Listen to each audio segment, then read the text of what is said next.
I just got back from Podfest 2026 in Orlando, and I am so energized and excited to get back to podcasting for this year. It is one of my favorite events of the year because it is buzzing with energy from independent podcasters, industry experts, and everyone in between. And so I wanted to take this opportunity to talk to as many podcasters as I could to get advice for what we should focus on when growing our show in 2026. Hey everybody, my name's Joe Casabona. I'm the evangelist here at RSS.com, and I got a ton of great advice from people at Podfest. Now, I am going to save my advice for the end. I definitely want to showcase some of the people who volunteered their time to give advice. So really, the advice that I got from these podcasters fell into three buckets. The first is helpful tactics. These were very specific actions that you could take in order to grow or improve your podcast in 2026. Let's take a look at them. One of the answers is LinkedIn. It's a great place to find new listeners, to engage with your listeners, your current listeners, and to find guests. So beyond the basic show notes post, I think there's a lot of opportunity to go a little bit deeper and talk about who you serve and what you do, what you're struggling with, what your victories are. So I would say get more active on LinkedIn. Hi, this year in 2026, I invite you to repurpose all of those episodes in RSS.com, copy paste it, and turn it into a book. I think in 2026, we had to collaborate more. As humans, we do already collaborate, but what about collaborating with AI? We had to help AI be better because without the human touch, we cannot have AI. All right, thanks to everybody who gave that advice. I especially liked Elizabeth's advice about being on LinkedIn. You know, there is no algorithmic discovery for podcasts, at least not yet. And so getting your podcast content in front of the right audience is super important. And I have found at least that my audience is on LinkedIn. So sharing your content there is a great way to get more people engaged with your show. So thank you to everybody who gave that fantastic advice. All of the other advice I got actually fell into two buckets, and these were really common pieces of advice among all the people I talked about, whether or not I recorded them saying it for this video. And so the runner-up for most common piece of advice I got at Podfest was focus on your audience and your content. And you might be thinking, that's weird that this was the second most common piece of advice, but you will understand why in a little bit. But for now, I want to throw it to some of the fine folks who gave us great advice on how to focus on your audience and your content in 2026.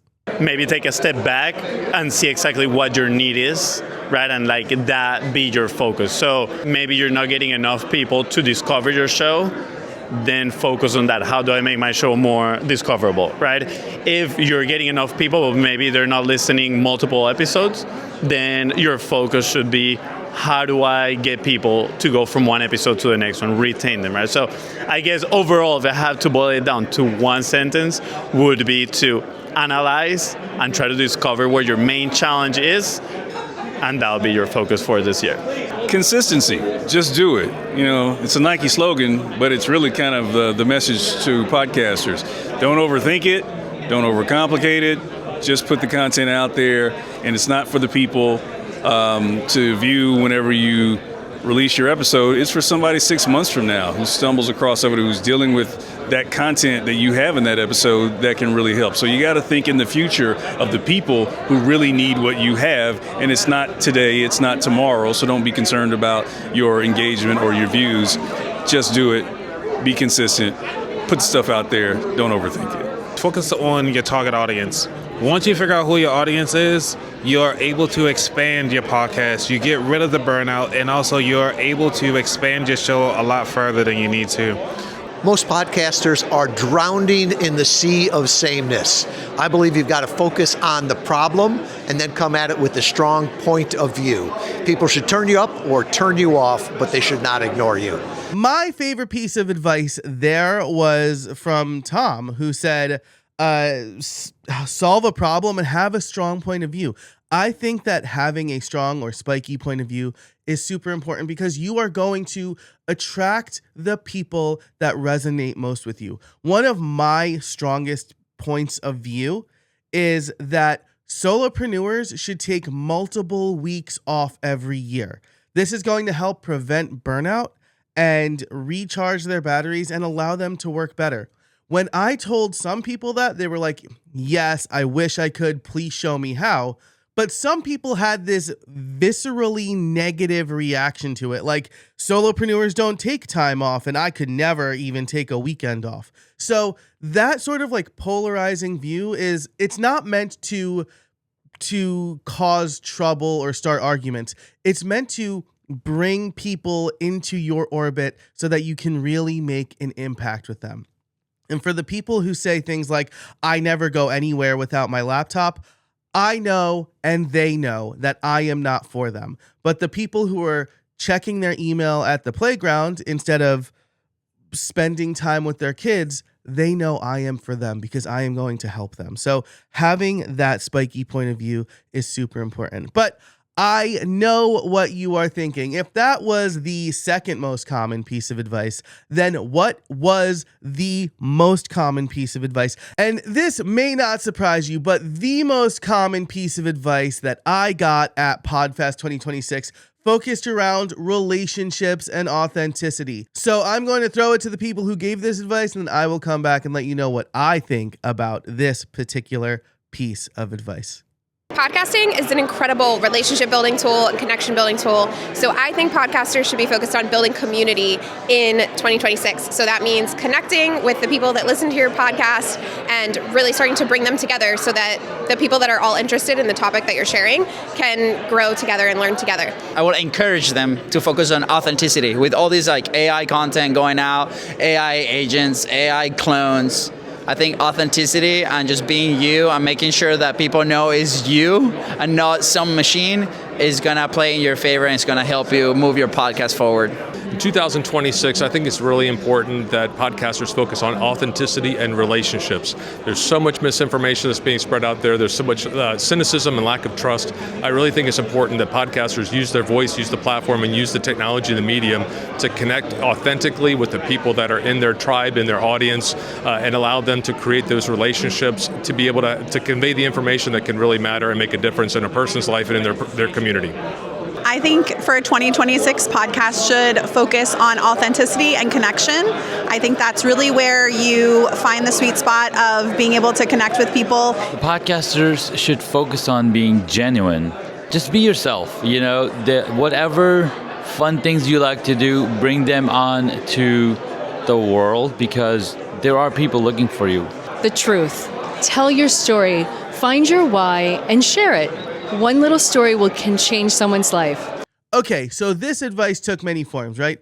Focus on authenticity, focus on relationships, focus on building community, tell your story. And I think the overarching thing across all of this advice is that in a world where we are seeing an increase in people using AI to do more work for them, we as podcasters need to focus on the human connection. And I love that this was the most common piece of advice that we got because my talk at Podfest was all about this. Not letting AI do the things that you can uniquely do. So I love that this was the most common piece of advice. I think it is so true that we need to focus on showing up for our audience, right? And really, the two most common pieces of advice we got go hand in hand. You can't focus on your audience and on your content without thinking about authenticity, relationships, and community. So thank you to everybody who gave their time to participate in this video. Stick around till the end and I'll tell you how you can find everybody. But right now, I want to talk about my biggest takeaways from Podfest 2026, the things that I learned and the things that really resonated with me. And it boils down to three things here, right? first is do what works for you. You're going to get a ton of advice about you have to do it this way and do this complicated thing and use AI for this. But really, if we're focusing on our audience and our content and the relationships, then we need to do what is truest to us. That may mean starting a podcast without video, and that's okay. That might mean doing a voice notes podcast. Becky, who you saw earlier in this video, has a very successful voice notes podcast. She records with a DJI microphone from her phone. It's 7 minutes, and it's like getting a voice note from your smart friend.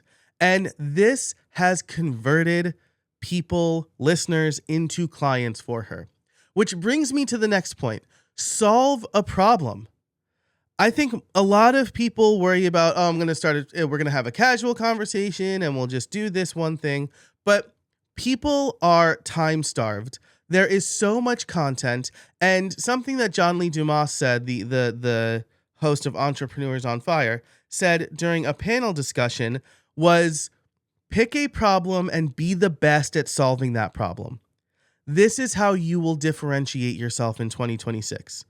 It's no longer good enough to just do casual interviews. And in fact, doing an interview show is more complicated than doing a solo podcast. So focus on solving a problem. And with that, maybe consider doing a solo podcast in 2026. I know there's some resistance to it and it feels weird, like you are just talking to yourself. But if you can create super useful content that solves a problem, it's a low barrier to entry that will help you grow your podcast for the audience that you are trying to attract. So I want to thank everybody who took the time to contribute to this video. Again, that's Elizabeth, Sheila, Miriam, Fonzia and Luista, Rome, Anthony, Tom, Becky, Dan, Krista, Janaid, and Christina. Some of those folks shared how to get a hold of them, so let's go to that now. My name is Elizabeth Howell.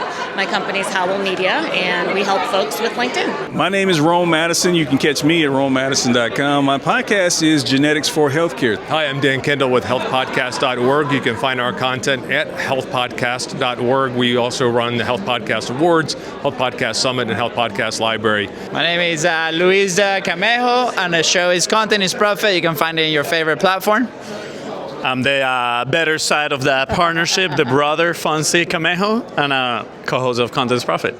You can always follow me. My name is Anthony Weaver, host of the About That Wallet podcast show, where we focus on the sandwich generation so they can talk about money, spend money, and enjoy that money with confidence. My name is Becky Pearson-Davidson, and I'm the host of Build with Becky, which is all about building community. And it's a voice note podcast, so you just need like 5 minutes to give it a shot. I'm Tom Schwab. I'm the host of the Podcast Interview Marketing Show. And I'm Kristen Nolan from Interview Valet. My name is Christina Vidovich. I am the podcaster of Women Getting Visible. Let me know, did you go to Podfest 2026? Let me know what you learned or what are you focusing on in 2026? Leave that information in the comments. Again, my name is Joe Casabona. I'm the evangelist here at rss.com. And if you want to start your podcast for free, head over to rss.com and check out our free local and niche podcast plan. Thanks so much for watching. And until next time, I'll see you out there.